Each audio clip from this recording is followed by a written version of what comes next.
Okay, a warm welcome to our Festival of Business Week of Burton and Cannock events.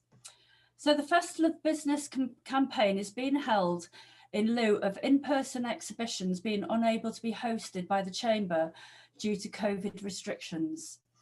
As part of the festival, members of the Chambers are encouraged to attend a number of the webinars and the virtual networking events being hosted as part of the campaign. So the campaign started on the 1st of June and it will carry on through till the 30th of June. The events will focus on showcasing the benefits of doing business with the members of the Chambers and key issues facing member businesses. A massive thank you to our headline sponsor, who is Aston University and has been sponsoring our week of events. So this week we've had 5 Burton and Cannock events. So on the screen there, we've had one every day. So we've had subjects as future council projects and funding, bid writing and winning work, meet the experts, which was hosted by the Stoke and Staffordshire Growth Hub, employing people, and then today you're going to hear from these good gents, Chris and Andy, on cyber essentials. So introducing Andy and Chris. So Andy and Chris are chamber patrons, sorry gents, of the Greater Birmingham Chambers, and the company is Air IT and the IASME Consortium. So Andy is the Regional Director of Managed IT and Communications Service Provider, Air IT. With its own specialist division in cybersecurity, Air IT is an IASME accredited certification body for the Cyber Essentials scheme as endorsed by the UK government.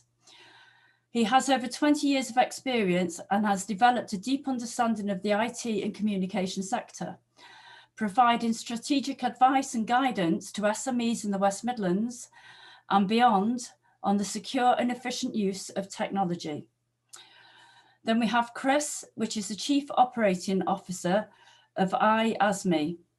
So Chris has 20 years experience in the wider security industry, has worked for the sector trade body and the industry inspectorate.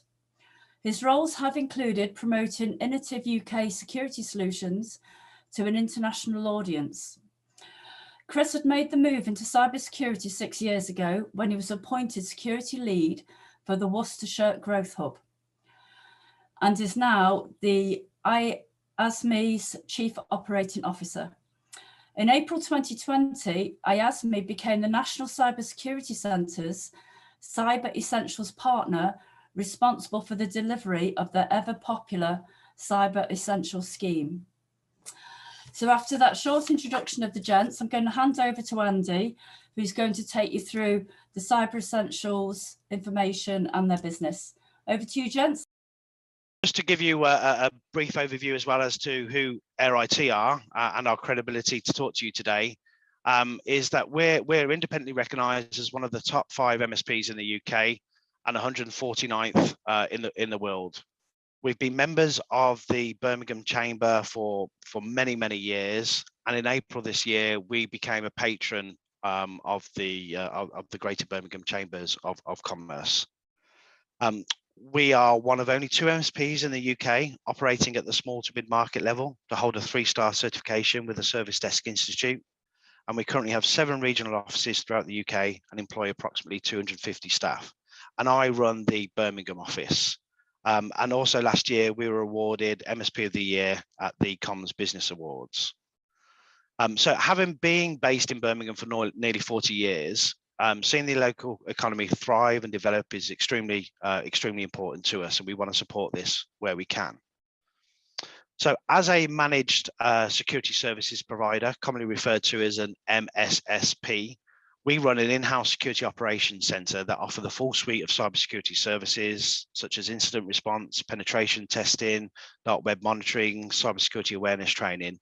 And we also have specific business intelligence teams and provide voice and connectivity solutions. So we aim to become the IT partner for your business.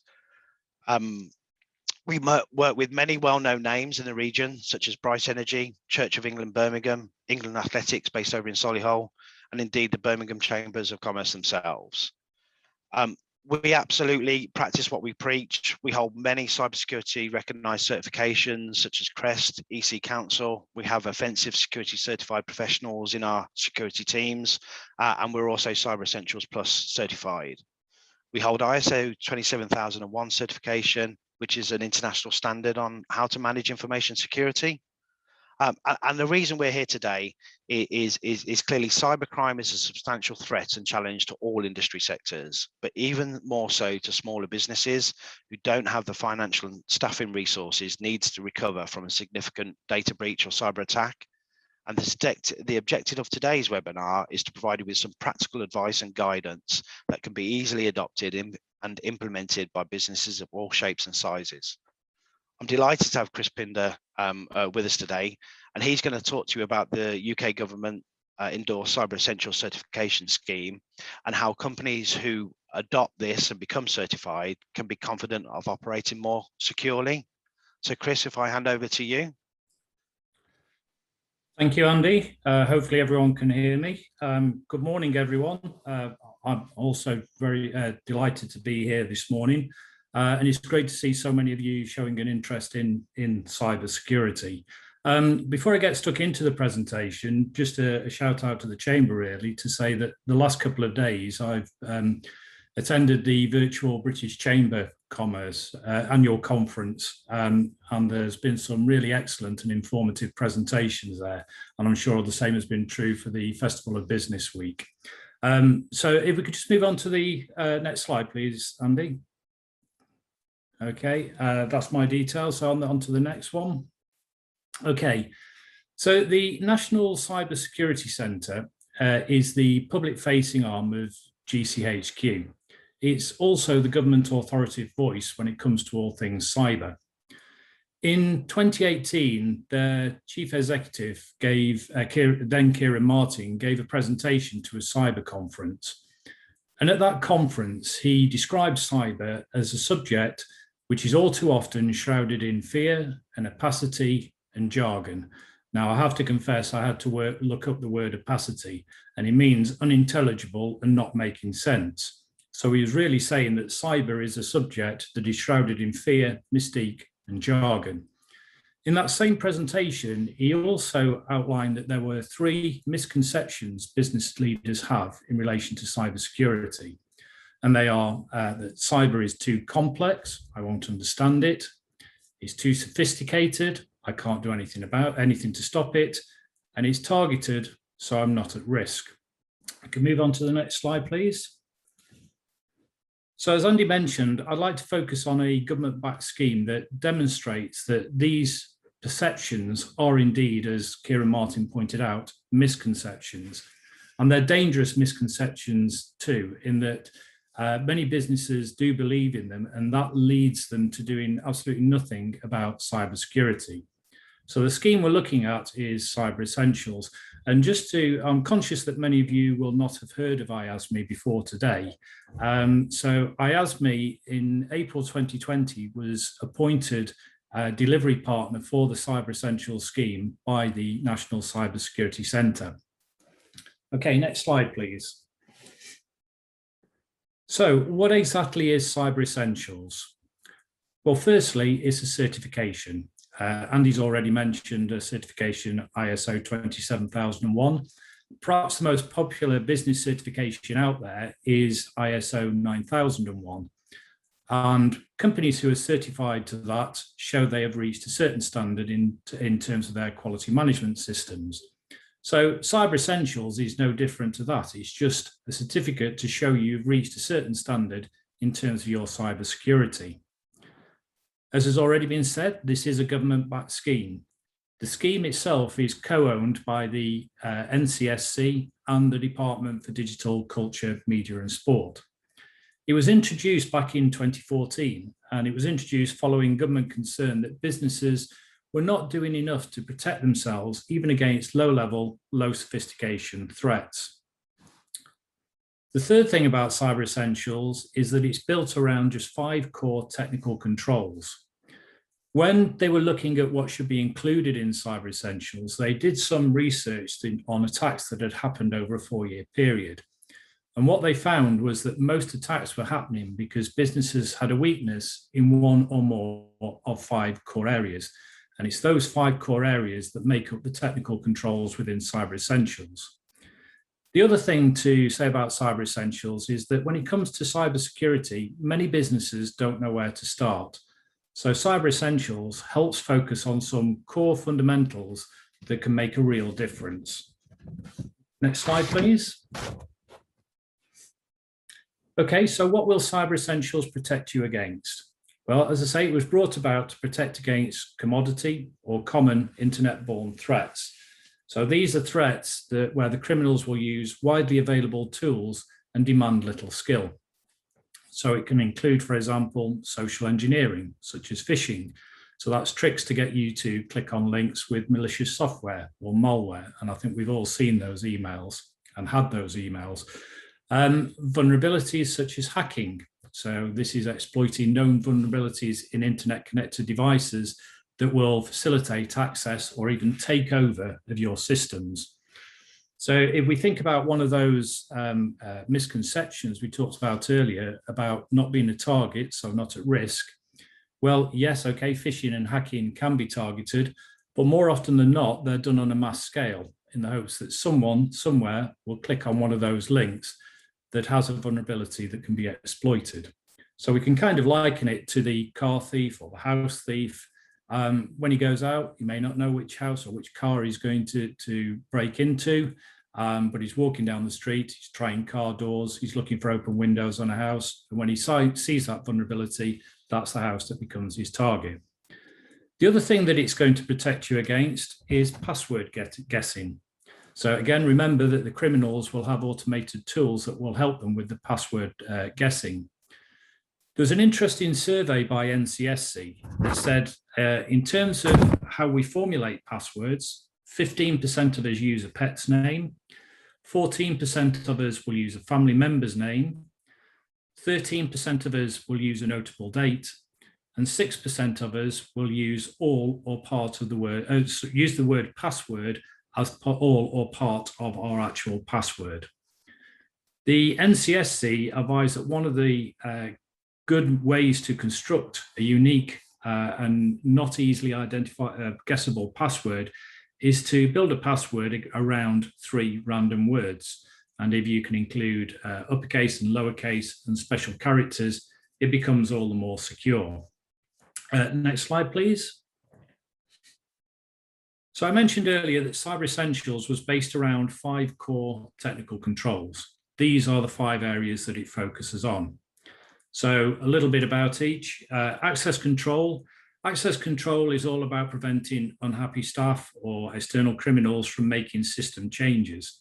So straight away, when we talk about unhappy staff, we're acknowledging that the threat can be internal as well as external. In terms of Cyber Essentials and the controls it expects you to have in place for access control, well, these will include things like having a list of staff who have admin privileges, having a process to decide who is allocated with those admin privileges, because it doesn't follow that everyone within the organization needs them.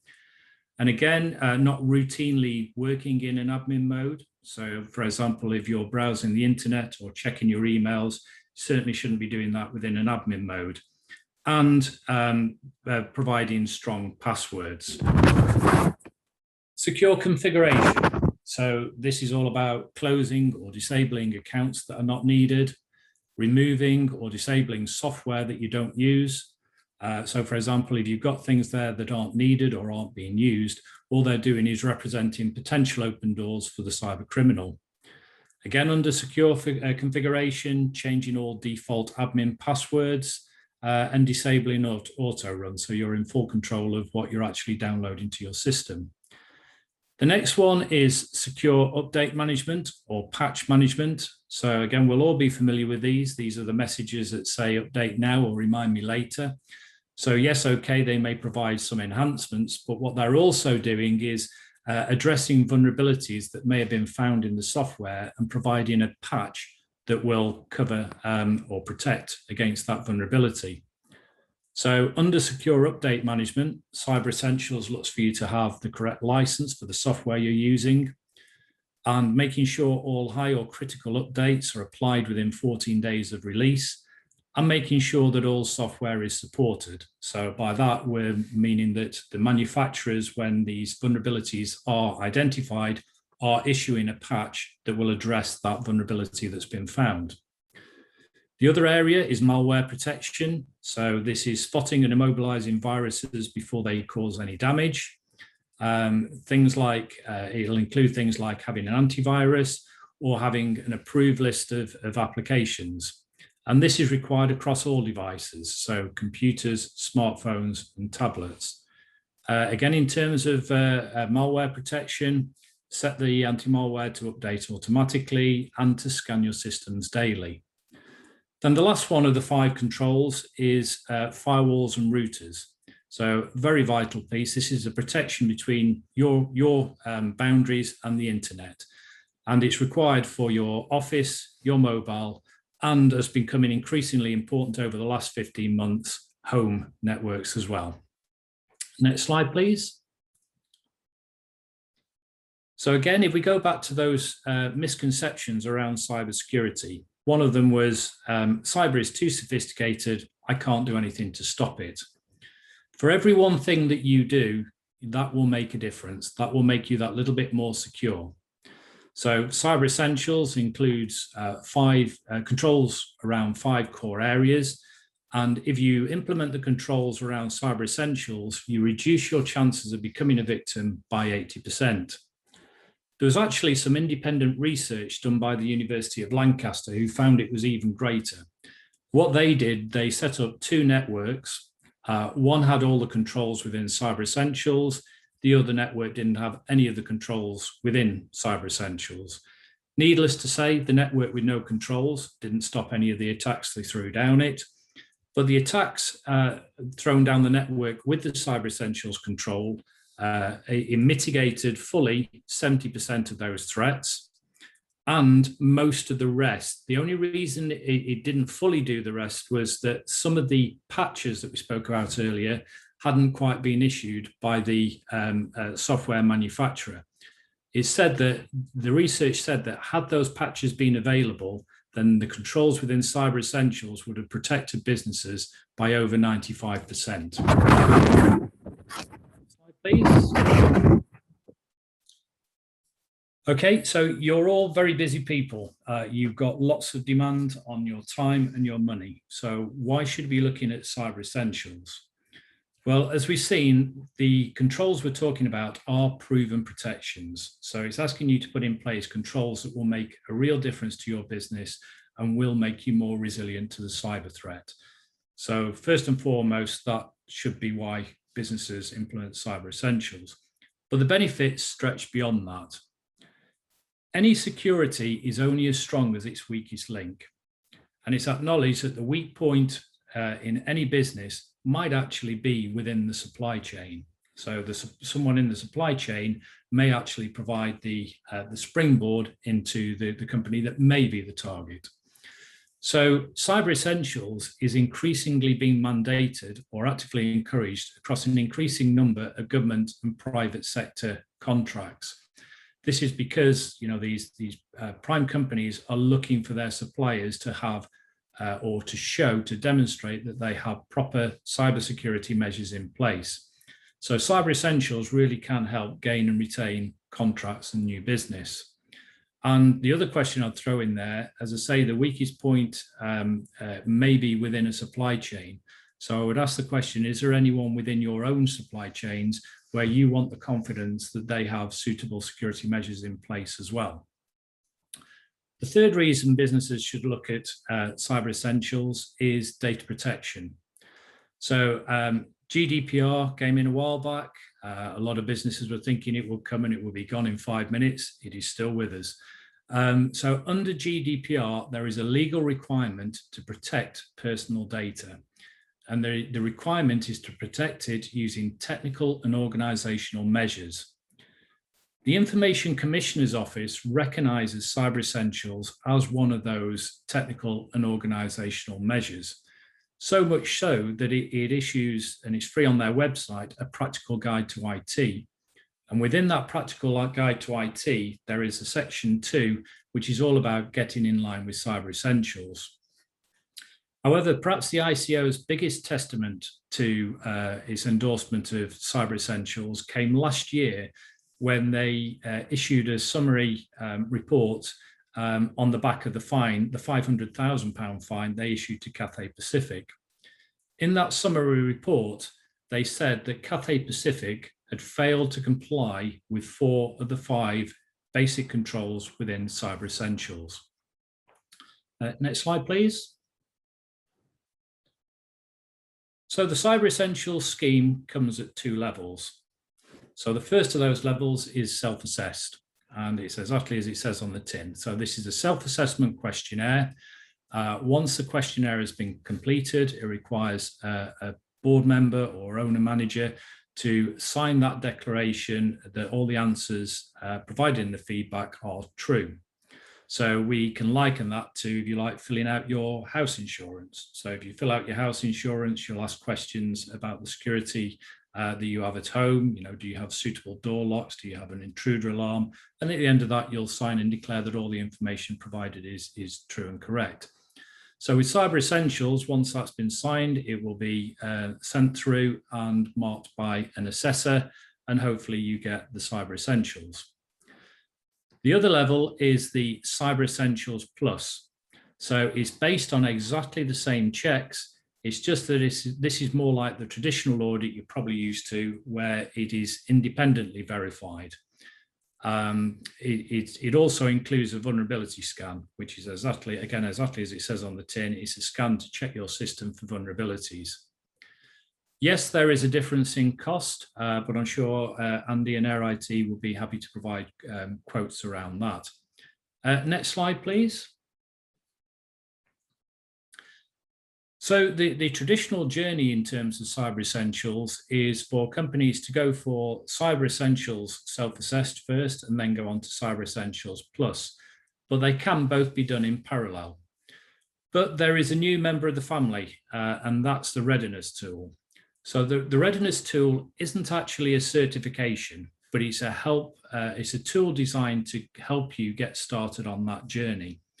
So it will ask a number of questions that are based on Cyber Essentials, and if there are bits of jargon in there, we mentioned earlier about the jargon within cybersecurity. You know, for example, if you're not sure what firewalls are, routers, and so on, there will be guidance notes to help break down that jargon and tell you exactly what it is. And at the end of that, you'll get a tailored report that will explain, you know, the suggested steps towards the actual certification. So this Readiness Tool is actually endorsed by NCSC as well, and it's available free of charge on our website. So that's iasme.co.uk. If you're looking for, that's aimed to be support at the base level. So if you're looking for further support, then we have a network of certification bodies, of which Air IT are one, and they are trained and licensed within Cyber Essentials and will be able to provide you the support and advice to get you towards those certifications.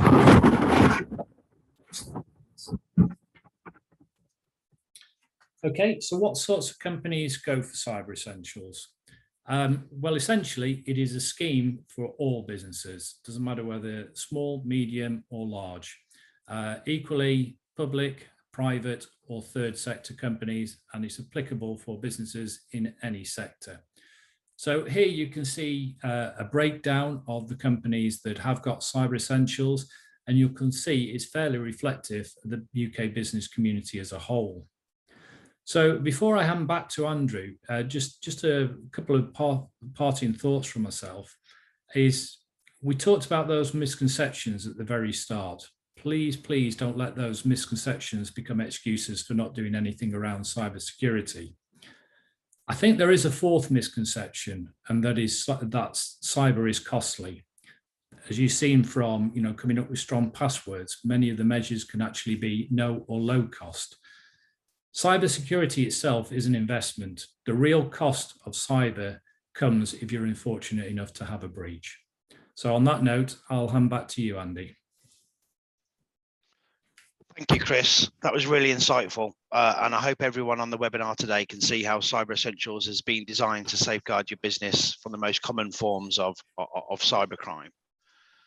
Now, as a fully accredited IASME certifying body, Air IT can help you with your path through certification.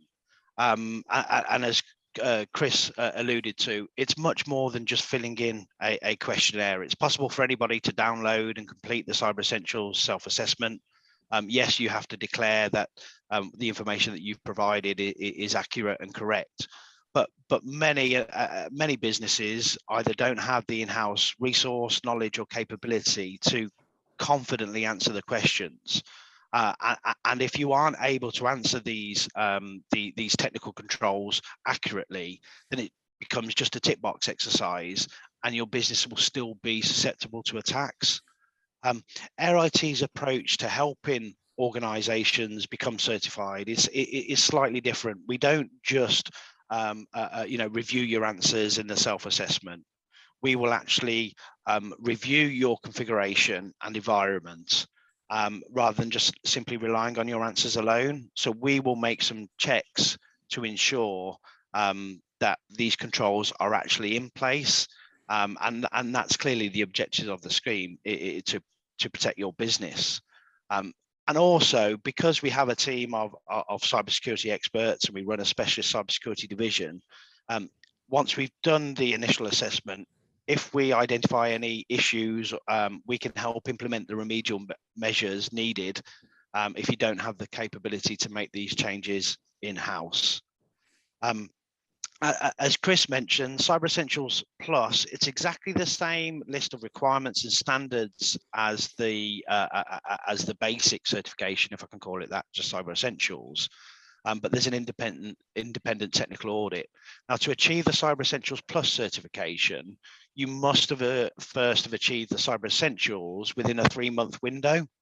And Air IT as a gold certified partner or certifying body can take you through the basic through to the Plus certification, and having Plus gives your business partners and stakeholders a higher level of confidence of the security of your systems. It is renewable every year. Cyber Essentials certification is renewable every year. And as your partner, we will help manage the renewal process for you and work with you in advance of each renewal to ensure that your certification doesn't lapse. Like anything, cybersecurity controls aren't, they're measured at a specific moment in time, and things constantly adjust. If we think of the pandemic and how our working lives have changed, this is why it's an annual renewal process to make sure that your business remains protected. It's a great start, Cyber Essentials, and it absolutely is a baseline that businesses who aren't doing anything need to do something. The threat is clear and present, but it can't be seen as a panacea to all your cybersecurity requirements. It's designed to protect you from the most common internet-borne threats, so like these mass campaigns that the cyber criminals conduct. But attacks are becoming more sophisticated. And particularly if you have been susceptible to a previous attack, I don't know whether that was a phishing email or your passwords being compromised. Believe me, the cybersecurity community, it is a community. They do talk to each other. And if you've been a victim of some of these mass campaigns, then it highlights you as a potential target for something a bit more sophisticated, and there could be something a bit more lucrative for the cyber criminal to zone in on. With more of us now relying on cloud solutions to function, such as Microsoft 365, QuickBooks, Dropbox, etc., the cyber threat has evolved, and that means our cybersecurity defenses have to evolve too. So some of the traditional security measures that were perhaps good enough 3 to 4 years ago are no longer sufficient, and we need to revisit these and look at these to have greater confidence that our business is protected. Now, the next slide is based on a survey commissioned by the National Cybersecurity Centre in July last year, and it really highlights how our usage of technology has changed significantly compared to just a few years ago.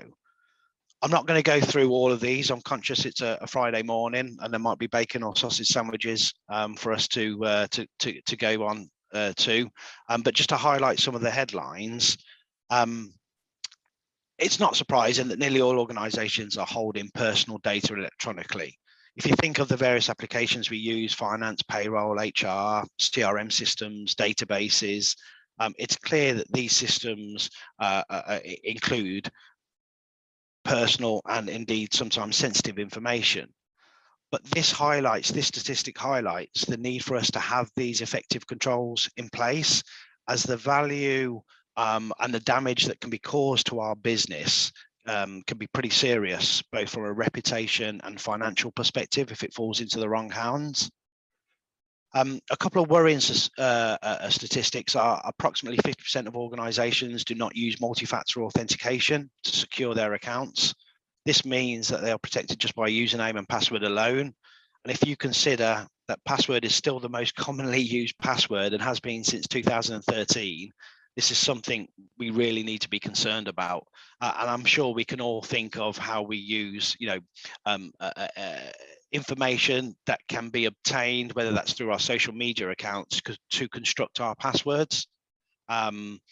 So we do need to be more diligent in this area for sure. And again, multi-factor authentication reduces the reliance just on that. I'll cover that area off in a bit more detail shortly. And then also, over 60% of organizations have not conducted an external cybersecurity audit, and 50% of organizations have not conducted an internal cybersecurity risk assessment. Again, this is worrying and potentially makes us believe that many companies are taking a head in the sand approach, thinking that a cyber attack won't happen to them. And trust me, from experience, it can, it does, and it most probably will. So, we need to be conscious of the reality of the situation. Now, the primary cyber threat from criminals, it comes from cyber criminals who have financial motives. Criminal attackers have been taking advantage of poor implementation of technical controls, normal human traits such as trust and ineffective password policies, leading to huge financial and reputational losses. And again, even more so with this advent of remote working. I'm sure you can see from the videos that we're all working from home, and I'm sure that's the same for the majority of you guys too. So that means we have devices that are sat outside our corporate defenses and probably don't have the level of protection that we did when we were back in the office. So Cyber Essentials is a great first step towards running a safer business, but we do need to do more. We need to, multi-factor authentication is an absolutely vital step to take. So this is where you need to rely on two or more pieces of information in order to gain access to the account. For example, something that we know, such as a username and password, and something physical, such as a mobile device, an app, or a token. And also, we're seeing more and more devices use biometrics, face recognition, that kind of stuff. So this is a great way of ensuring your accounts have the people accessing your accounts are the people who they say they are. Usernames and passwords alone, you can have somebody sat in China, Russia, wherever in your account, and you don't know anything about it. And I think the statistics show that cyber attacks are generally an attacker is in your system, if you are targeted, for over 9 months before they announce themselves. So by having MFA on your system, you can reduce the risk of an account compromise by 99.9%. And I don't know whether you guys heard about the Colonial Pipeline attack over in the US, but this is believed to be due to a user using the same password for multiple accounts. One of these accounts was compromised with the credentials put on the dark web. Cyber criminals got hold of these details, identified the username, and then because MFA wasn't enabled, the criminal was able to get onto the VPN client and deploy their ransomware. As a result, Colonial ended up paying ransom of around £3.5 million. Now, I know the FBI have worked to get some of that money back, but cybercrime is often a faceless crime, and the detection rates are worryingly low. And if we consider, our accounts like Microsoft 365 and the information they contain, emails, contacts, files, chat messages, think of the damage that can be done with access to this information. Most cloud solutions like 365, like WhatsApp, like Google, have MFA capability as standard. So what's really important is that we turn these features on. Another big step that organizations can take that I suppose is mentioned loosely in the Cyber Essentials certification program, but is regular cybersecurity awareness training. Mitigating risk involves people, process, and technologies, yet many businesses do not train and educate their staff on the risk of cybercrime, but human error is the root cause of almost 70% of successful security breaches. And that could be somebody clicking on a phishing link, providing account credentials, like in the case of the Colonial, where they were using the same password for multiple accounts. And a few years ago, training would be done in a classroom type environment, which is disruptive, takes people away from their jobs, and it's only relevant for a short period of time. But nowadays, we have solutions where we can provide regular bite-sized training in a modular type basis, covering areas such as how to identify malicious email, social engineering, GDPR, and it can be done in bite-sized chunks that take 10, 15 minutes and delivered directly to each users for them to do during their coffee, lunch break, or even at home on when they have a few moments. It can be quite fun and enjoyable to do, but it absolutely promotes a positive cybersecurity culture within the business, and it's something we wholeheartedly recommend. And again, clients that have adopted a cybersecurity awareness training program are much less likely to be a victim from cybercrime. One of the most effective measures to understand the weaknesses and vulnerabilities of the systems that you use is to simulate attacks. So whether this is simulating phishing emails and identifying those users within your business that are susceptible to clicking on links or viewing attachments that they perhaps shouldn't do, or even using penetration test services, which are a much more thorough way to identify and help close vulnerabilities in your systems, such as your networks, payment gateways, CRM databases, even bespoke ones. And penetration testing is effectively simulating the methods used by cybercriminals to gain and force access to your systems. Now, knowing where these vulnerabilities lie allows you to take action before a disastrous event occurs.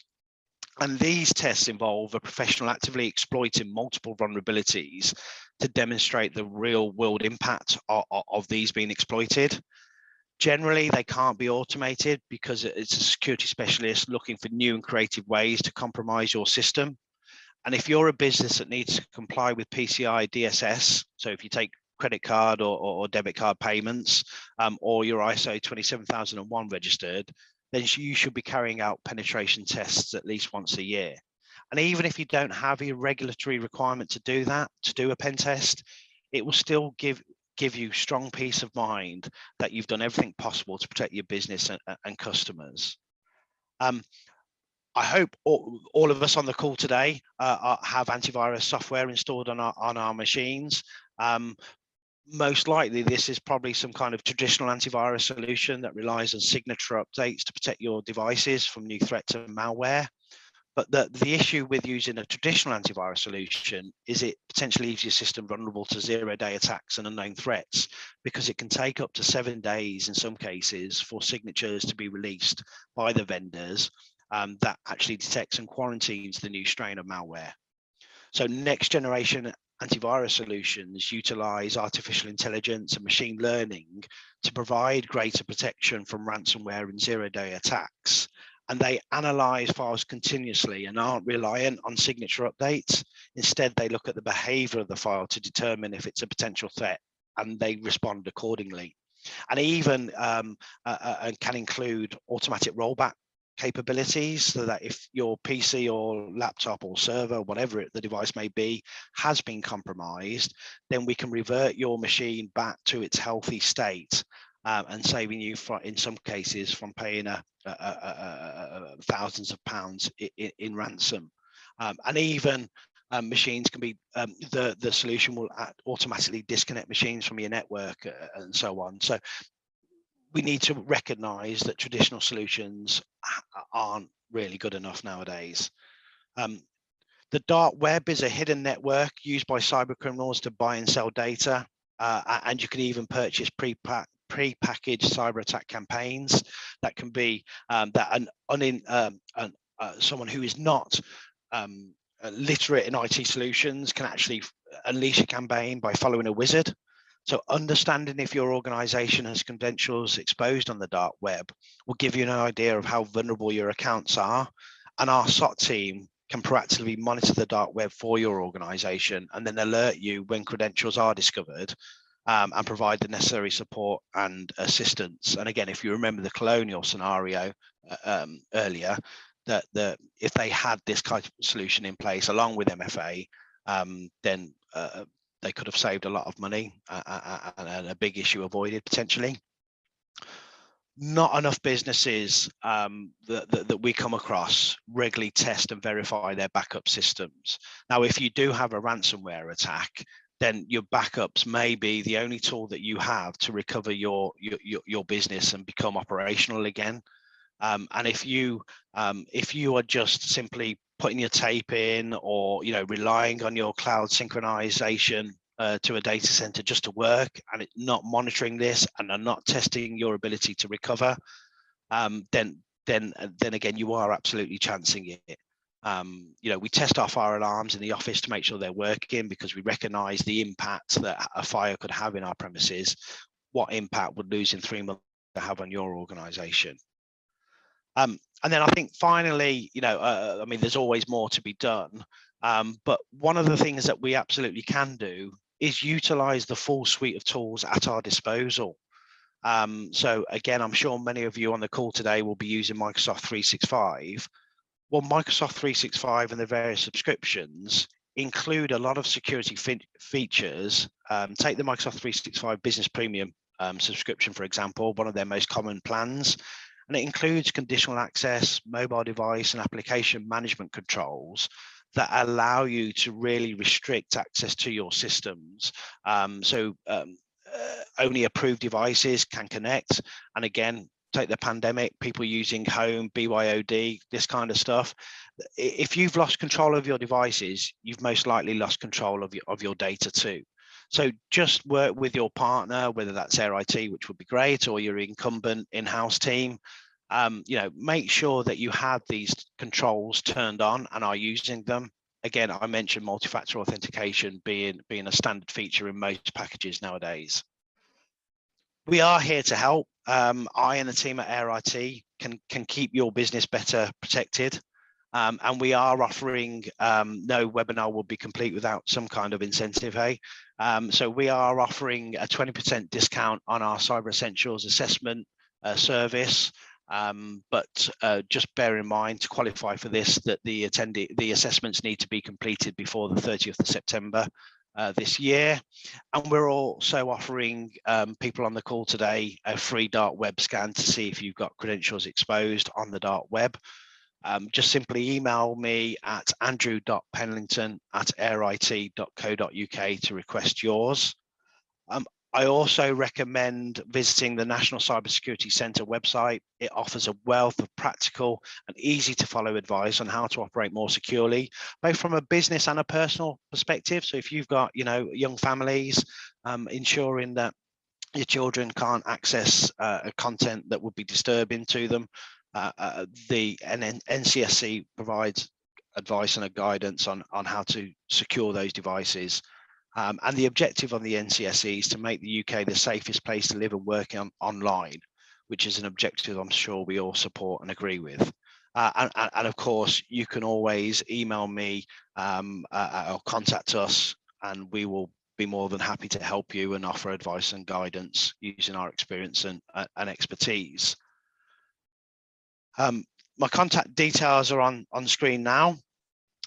If you do have any further questions, there's a Q&A option on the webinar. If you just look at the menu item at the on your screen and submit any questions here, and Chris and myself will do our best to answer these. But thank you for your time today. I hope you found today's webinar useful and can see how the Cyber Essentials scheme is a great starting point for your business to become more secure. And can even help you win more new business, as Chris mentioned earlier on. You know, many contracts and tenders now require you to have Cyber Essentials certification before you submit your tender. And again, hopefully I've highlighted some of the controls over and above Cyber Essentials that you should also consider to have a better business. If you need any further information, just reach out, and please feel free to connect with me on LinkedIn. Pam, do you want to wrap up and cover off any questions? Thank you, Andy. That was a fantastic overview, and it's scary, isn't it? How people can just sort of attack your computer from a million miles away. You know what I mean? That they can just get in. Absolutely. It is definitely. Yeah, we've had a few questions come in. The first one, Chris is going to answer this one live. Chris, can you see that okay, the first question? This was the one about Google Drive, wasn't it? Yeah, we've had a couple, yeah. Okay, I've picked up on a few. Shall I pick up on the questions that I've that'd be great, thank you. I've identified? There was a question about Google Drive. Unfortunately, I'm not the technical person within IASME, so that's either one for Andy, or if anyone has got a specific technical question, of course, Andy and Air IT will be able to help. But IASME run on LinkedIn a forum called Cyber Essentials Advice Group. So if you're on LinkedIn, you can apply to join that. You can ask a question like the Google Drive one, and one of our technical experts will come back and give you the definitive answer. There was a question. Sorry, go on, Andy. Sorry, yeah, I can probably help with the Google Drive one. I mean, so it's really about what can with your client giving you access to his files and email via Google Drive. That in itself does not breach any Cyber Essentials or potentially GDPR. Depends what information you have access to. It's more about the control that you have. What can you do with that information once you've been given access? So, for example, can you download these files to your own personal machines or business machines? And has your client then lost control of that data? So the issue is probably more likely to do with your client as to whether they're complying with the data protection regulations. So, I mean, that practice is, is very common, sharing files. You've got things like WeTransfer, OneDrive, Google Drive, as you've suggested. But yeah, it's really about having control of your data and what's the risk of having access to it. So again, if you want to ping me an email, Claire, or have any other questions, give me a call. Feel free to reach out, and we can look at this further. And then there was one on, again, this is probably better more for you, Andy. How secure the data being placed on data centers of AWS and MS Azure? Yeah, again, it's all about how it's configured. So it can be incredibly secure, and often, I mean, if you think about the physical security, it's much more secure than having it installed on a server in the office generally, because of the, it's highly unlikely that a thief is going to break in, or a car is going to ram raid a data center. They have controls and structures in place that mitigate against that. But again, it's about restricting access to that information. So, are you using a VPN connection? Are these accounts protected by complex passwords? Are they unique, discrete? Have you got multi-factor authentication turned on? So actually, where the data resides is secure. It's about how you access it and how that's been configured. Then there was a question about 27001, the benefits of 27001 or Cyber Essentials against 27001. If I can give you a quick comparison on those, Cyber Essentials is very black and white. So, you either have it or you don't have it. With 27001, it's more risk-based. So let's say you have unsupported software. You can say that, you know, you put in place mitigating factors, or you can even set that risk, and you can still, you know, get 27,001. With Cyber Essentials, it's more black and white. You either have it or you don't have it.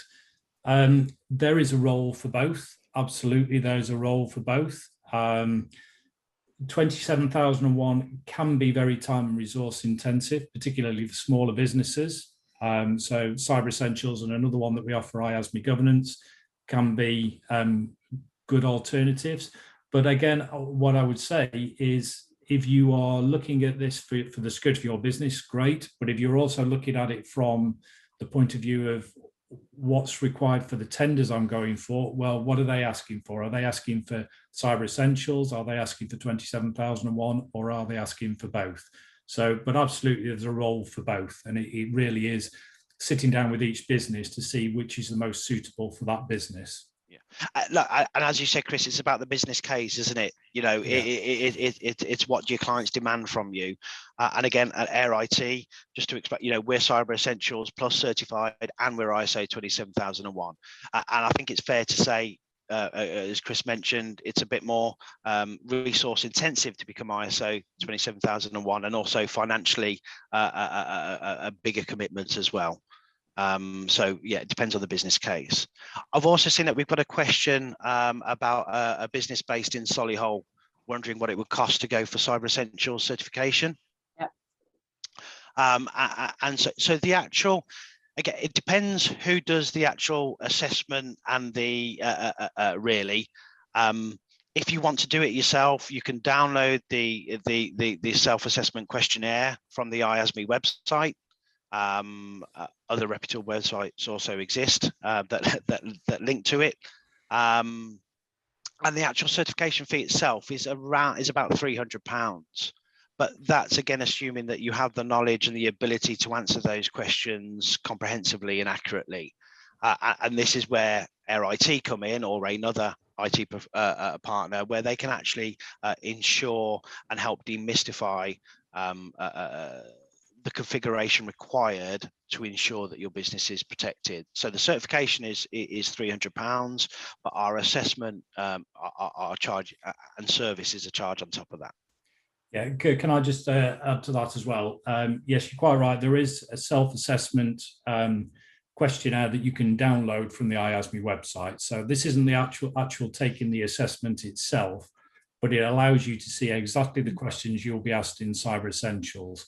So from that, you can perform your own gap analysis, i.e., are you nearly there and it's just a question of certifying, or have you got quite a bit to do to get up to Cyber Essentials standard before you can become certified?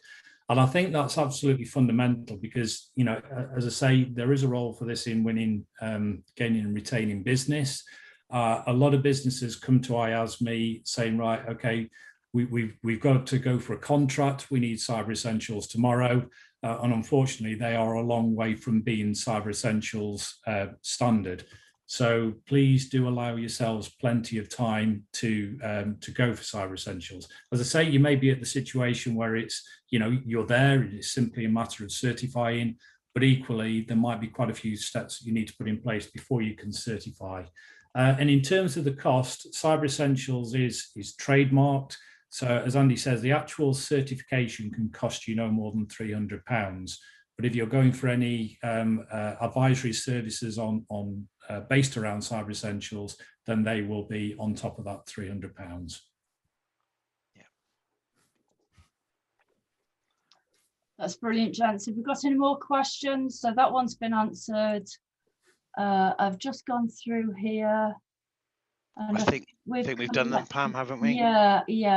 I've made a note. Does anybody have any more questions before we start to wrap up, please? And again, this isn't a one chance only shot, guys. By all means, like I said, reach out to me if you think of anything after the event, or you have any questions that I can help you with. Smashing, thank you. If I can just quickly add for the next couple of minutes, just following on from your excellent presentation, Jans, and the information there, just to let you know, there are, if you are a manufacturer, if you have any manufacturers within our webinar today, there is consultancy funding for the ISO 9001, which is a core standard. So it's with the Manufacturing Growth Programme. So if you were to get the consultancy funding for that, then you could actually access the gent support and have the bolt-on for the cyber essentials. Am I correct in saying that, Andy and Chris, that they could come to you to get the the certification for the end bit? We work with so as cyber process. Sorry. Yeah, so IASME run the Cyber Essentials scheme. ISO 27001 is the information security piece. ISO 9001 is the quality management systems. But at the end of the day, yeah, we have, if we can't do it directly, we've got a network of partners that can absolutely help. And have a great relationship with another chamber patron, RSM UK, and they have a team of business consultants that can help with ISO certifications. That's brilliant. So looking at the funding arm of it, you've got Birmingham City Council. Unfortunately, their grant is closed at the minute, but they're looking for an extension. You can access funding. You don't have to be a manufacturer for that. It's across the GBS LEP and SS LEP areas, so that there's quite a lot floating around. So yeah, please get in touch with Andy and Chris to know more. Just one other point, if I may.